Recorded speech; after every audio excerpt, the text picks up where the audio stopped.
Hi అండి. Hello. నీళ్ళైతే మసలనివ్వాలి. First మనం ఎంత పిండి తీసుకున్నామో దాన్ని బట్టి వాటర్ పెట్టుకోవాలి. వాటర్ కంటెంట్ అయితే తక్కువే తీసుకోవాలి. వాటర్ మరిగేటప్పుడు కొంచెం సాల్ట్ వేసుకోవాలి. సాల్ట్ వేసి ఒక్క నిమిషం సాల్ట్ని వాటర్లో కరగనిద్దాము. ఒక్క నిమిషం కలిపేసుకున్నామంటే వాటర్లో కలిసిపోతుంది. తర్వాత పిండిని మనమైతే ఒకవేళ కొలతలు కొద్ది అనుకోండి, ఇది ఫర్ ఎగ్జాంపుల్ ఈ గ్లాసర్ తీసుకున్నాం అనుకోండి, పిండి గ్లాస్ కంటే తక్కువ తీసుకోవాలన్నమాట వాటరు. ఇది వాటర్ మరిగేటప్పుడు పిండి వేసేసుకొని ఒకసారి చెక్ చేసుకుందాము. వాటర్ సరిపోయిందో చూసి పిండి వేసుకున్నాము. స్టవ్ బంద్ చేస్తున్నాను.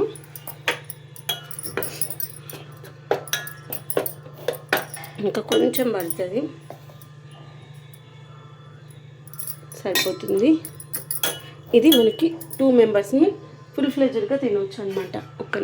ఇదిగోండి, దీన్ని అయితే మనము 2 మెంబర్స్ ఫుల్ ఫ్లెడ్జ్డ్గా తినొచ్చు.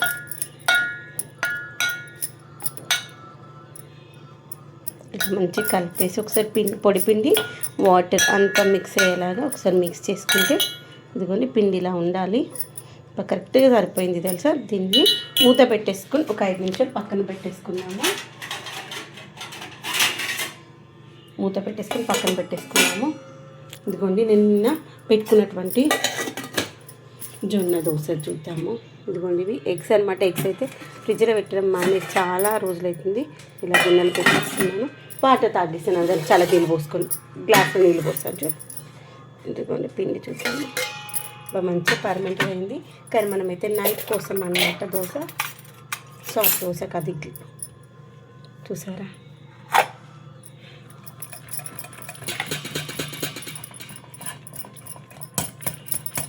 అవి నీళ్ళు వేడిగున్నాయి నాన్న, చాలా నీళ్ళు మిక్స్ చేయలేదు. ఇలా కలిపేసుకొని పెట్టేసుకుందాం.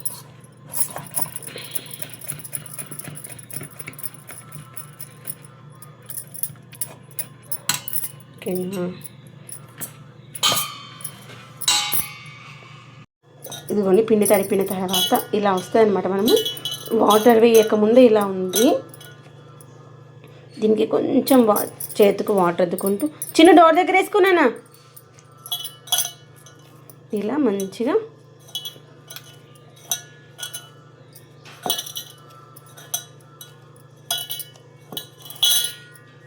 కలుపుకోవాలి. ఎందుకంటే వాళ్ళు నానబడుకుంటారు కదా, డిస్టర్బెన్స్ అవుతుంది అనేసి.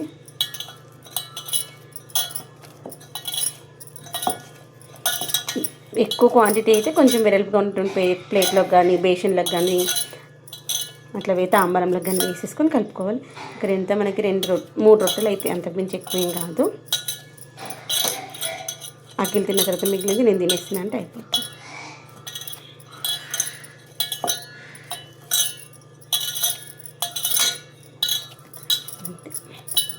చూసారా పిండి ఎంత మంచి సాఫ్ట్గా ఉందో. ఇంత పిండి పెట్టి చేస్తాను. ఇంత కూడా అవసరం లేదు. ఇంత పిండి పెట్టి చేసుకుందాం, సరిపోతుంది.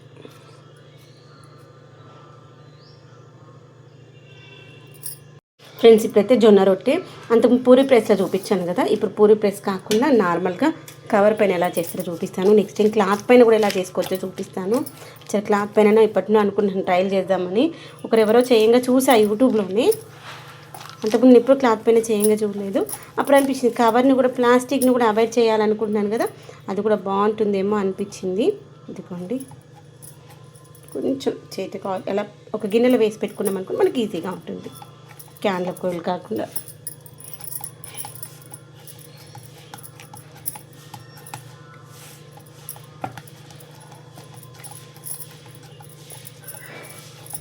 ఏదైనా చేయడం రాదు అనుకుంటే రాదు.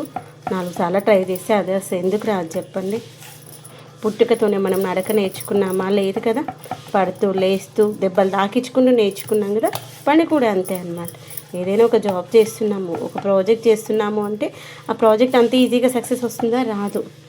మనము ఒకసారి వచ్చినా ఒకసారి ఫెయిల్యూర్ అవుతూ ఉంటాం. ఆ ఫెయిల్యూర్ అవ్వడానికి రీజన్ ఏంటో తెలుసుకుంటే ఆటోమేటిక్గా సక్సెస్ అనేటువంటి వస్తుంది కదా. వంటలు కూడా అంతే అనమాట. నాకు పెళ్ళికి ముందు వరకు వంటలు బేసిక్స్ తెలుసు, కానీ తక్కువ అనమాట ట్రయల్స్ చేయడం. ఎక్కువగా హాస్టల్సే కదా.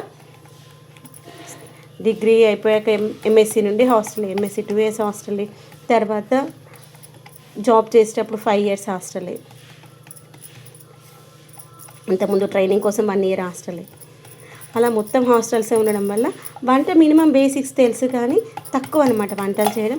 కానీ పెళ్ళయ్యాక చాలా వరకు యూట్యూబ్లో చూస్తూ నా ఫ్రెండ్స్ చెప్పడం వల్ల, ముఖ్యంగా బిర్యానీనైతే నాకు ఆఫీస్ కొలీగ్స్ చెప్పారనమాట. పెళ్ళైన కొత్తలో మా హస్బెండ్ నాకు బిర్యానీ అంటే ఇష్టం, బిర్యానీ చేయడం నేర్చుకో అని చెప్పానమాట. వాళ్ళ మమ్మీకి చేయడం రాదు, ఫ్రైస్ చేయడం కూడా రాదనమాట. అప్పుడు మా ఫ్రెండ్స్ కొలీగ్స్ ఉంటారు కదా, బ్యాచిలర్స్, అబ్బాయిలకైతే వంటలు బాగా వస్తాయి కదా, అప్పుడు వాళ్ళని అడిగితే చెప్పారనమాట బిర్యానీ చేయడానికి ఏముంది బాగా చేస్తారు అనేసి, ఈజీ ప్రాసెస్ అని చెప్పారు. అలా ఫ్రెండ్స్ దగ్గర నేర్చుకుంటూ చేయడం అలవాటు చేసుకుని ఎంత బాగా వచ్చిందో చూసారు. ఇప్పుడు దీన్ని చేతిలోకి తీసుకుని దాంట్లో వేస్తాను.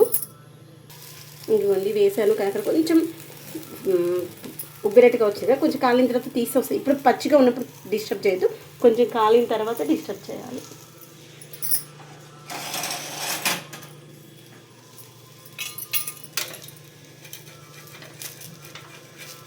ఇంకొంచెం కాలనిస్తాము, కాలిన తర్వాత తీసాము. ఆ లోపల ఇంకొక చపాతీ వేసుకుందాం.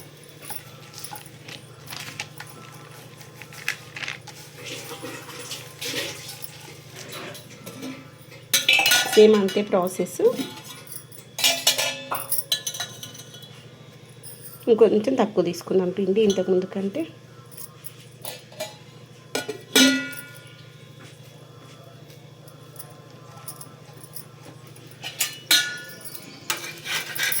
ఏదండి అది చేసేలోపల ఇక్కడ కాలడం స్టార్ట్ అయిపోయింది కదా. ఉంది అది మనకు ఉబ్బినట్టు వచ్చేసింది కదా, దాన్ని ఇలా టర్న్ చేస్తే వచ్చేస్తుంది, ప్రాబ్లం ఏమి ఉండదు. పచ్చిగా ఉన్నప్పుడు ఇలా అనేస్తే అది మళ్ళీ ప్యాచ్ వర్క్ అనేటువంటి అంటుకుంటుంది, బ్రేకేజ్ అనేటువంటి పోతుంది.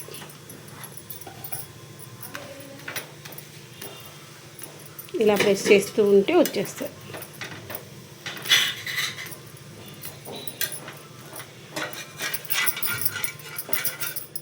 చూసారా, చూడడానికి మనకి సేమ్ మక్క రొట్టెలాగా వస్తుంది కదా కలర్. ఎందుకంటే ఇవి ఎల్లో కలర్లో ఉన్నటువంటి జొన్నలు కదా, అందుకోసమని ఈ కలర్ వస్తుంది అనమాట. అదే తెల్ల జొన్నలతో చేసామనుకోండి కొంచెం బ్రౌనిష్ కలర్లో వస్తుంది. నేను కూడా ఫస్ట్ చూసి ఏంటబ్బా మక్క రొట్టెలాగా వస్తుంది అనుకున్నాను, తర్వాత అర్థమైంది పచ్చ జొన్నలతో కదా కాబట్టి పిండి ఈ కలర్లో వస్తుంది అనేసి. ఇలా ప్రెస్ చేస్తూ ఉంటే లోపల పాటు కూడా మంచిగా కాలుతుంది, పొరలు పొరలుగా వస్తుంది.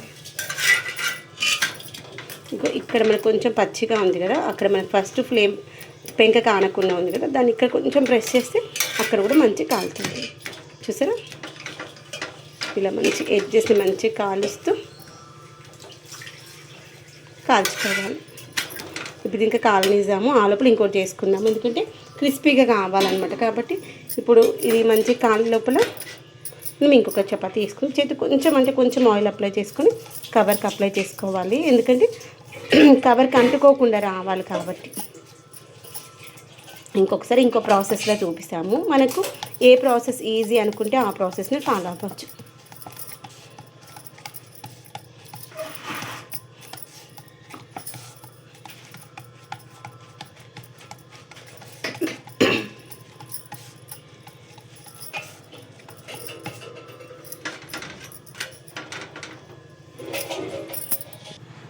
ఇదిగోండి, మనకు ఇక్కడ మధ్యలో కొంచెం లావుగా అనిపించింది అనుకోండి,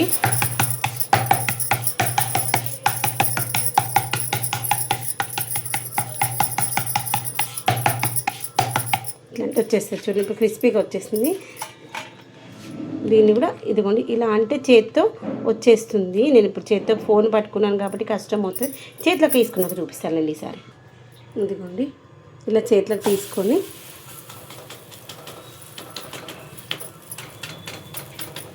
నెక్స్ట్ టైం నేను ఆయిల్ పెట్టకుండా కూడా చూపిస్తాను. రకరకాలుగా చేసుకోవచ్చు, మన వీలుని బట్టి, మన కంఫర్టబుల్ని బట్టి, టైంని బట్టి చేసుకోవచ్చు అనమాట.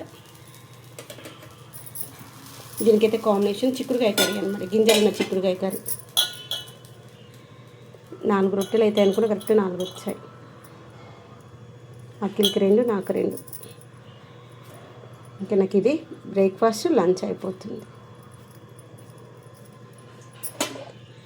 ఇట్లాంటి వాటికి కొంచెం గింజలు ఉన్న కర్రీలు కానీ, పప్పు కర్రీలు కానీ, ఈ కర్రీని కొంచెం వేడిగా తింటే సూపర్గా ఉంటుంది తెలుసా.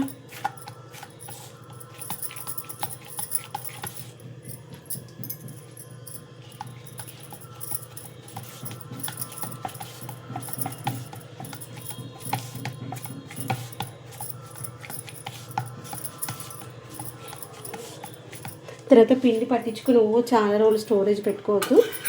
మేము ఏముంది గిన్నెల దగ్గరే ఉంటున్నాయి, లేదంటే ఇంట్లో మిక్సీలో అయినా వేసేసుకోవచ్చు. మిక్సీలో వేసుకుంటే రవ్వలాగా వస్తుంది కాబట్టి నేనేం చేశానంటే, నాకు యాక్చువల్గా 2 రకాల రవ్వలు కావాలి. ఒకటి మిగిలి రవ్వ కావాలి, ఒకటి ఉప్మా రవ్వ కావాలి. అలా మిక్సీ పట్టుకున్నప్పుడు ఇడ్లీ రవ్వ, ఉప్మా రవ్వ సపరేషన్ వచ్చేసింది. తర్వాత మిగిలిన దాన్ని నేను పిండిలాగా తీసుకొని ఇలా రొట్టెలు తీసుకుంటున్నాను అనమాట. అలా ఇడ్లీకి పెట్టేసుకున్నాను. నైట్ డిన్నర్కి ఇడ్లీ, మార్నింగ్కి ఏమో రొట్టె, మళ్ళీ ఇంకొకసారి ఉప్మా వేసుకుందాం. ఉప్మా అలా చేసుకోవచ్చు, లేదంటే గట్కలాగా కూడా చేసుకోవచ్చు. ఈ రోజుల్లో ఏజ్తో సంబంధం లేకుండా షుగర్లు, బీపీలు వచ్చేస్తూ ఉన్నాయి. హెల్త్ కాన్షియస్గా ఉంటేనే బతకగలుగుతాం ఇప్పుడున్నటువంటి సమాజంలో.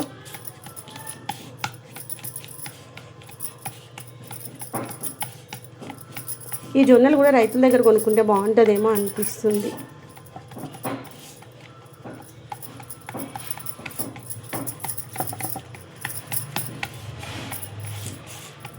అసలు అమ్మ వాళ్ళైతే ఒకసారి పెద్ద బ్యాగ్ తీసుకునేవాళ్ళు, 50 kgs బ్యాగ్ తీసుకుంటే సంవత్సరం వరకు వాడుకుంటుండే.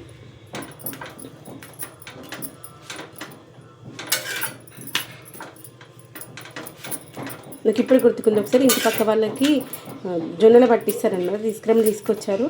అసలు దాని నిండా పురుగే. అసలు ఇక తెచ్చినాక దూరం నుండి ఇక మళ్ళీ వద్దని చెప్పలేం కదా అనేసి మళ్ళీ అన్నీ క్లీన్ చేసుకొని, చెరిగేసుకొని, మళ్ళీ నీట్ చేసుకొని అప్పుడు వాడుకున్నాము.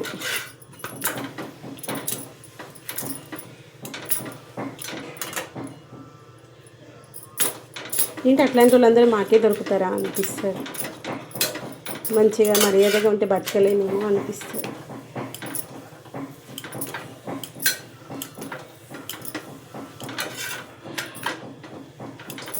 ఇలా ప్రెస్ చేస్తూ ఉంటే చూసారా, మాకు చపాతీలాగా ఉబ్బుతూ ఉంది.